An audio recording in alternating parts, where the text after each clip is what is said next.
Previously, I've been mentioning about the Lorenz curve. We're going to apply it basically in the UK system. So we have to start out drawing our layout of the graph, right? And we will do it from 20, 40, 60, 80, and 100. And this will be the percent of households basically, which means a household is basically what it can be considered how much a family spends in its income. And then we have 0 of course here, and we had the same rate 20, 40, 60, 80, and 100, and we will have the percent of income. So basically we're going to draw a 45-degree line which goes from 0 and of course 45 degrees. And this basically shows the equality, the terms of which an economy has to actually behave. However, of course, this doesn't occur because it's impossible for somebody that has a household of 20% to consume of an income of 20%. This is because the lower, 20, 40, approximately, this will be the lower sectors in society, maybe the poorer ones. And of course, this will influence in the income.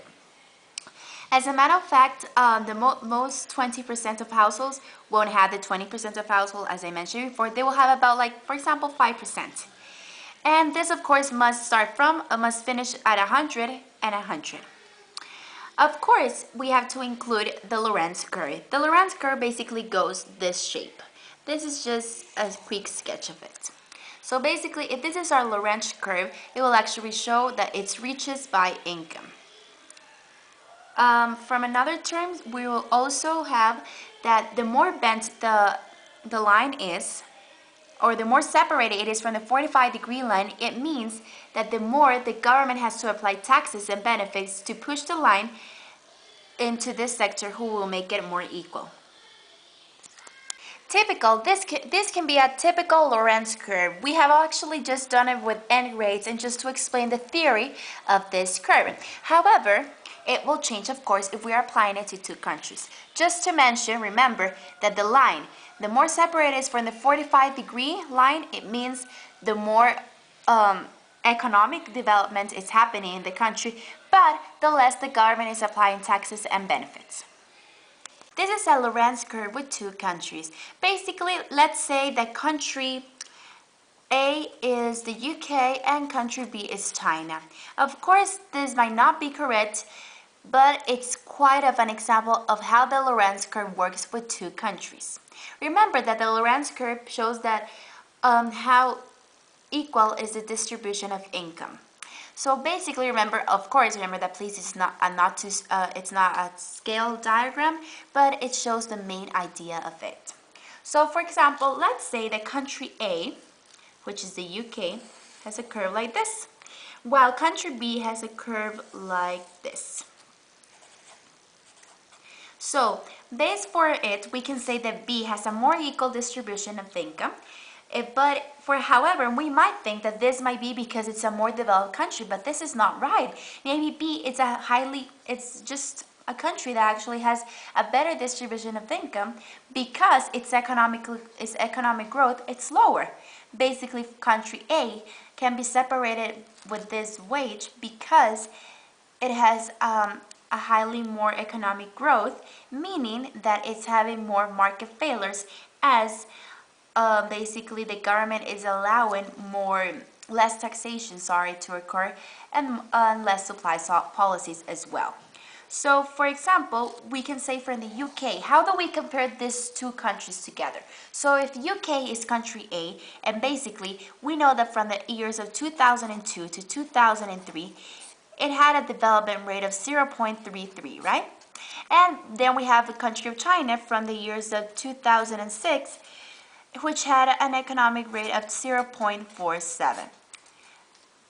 This, of course, is the Gini coefficient, which will be explained later, but will help us explain this example as well. So basically, we have the basic idea. So basically, we talk about the UK having a taxation system very good, a progressive one. And we talk about China, which is improving from urban, it's improving the gap between the urban and the workers' class. So basically, we can say that the UK can apply some policies to reduce this terms of inequality. For example, here comes the UK and it can apply child benefits.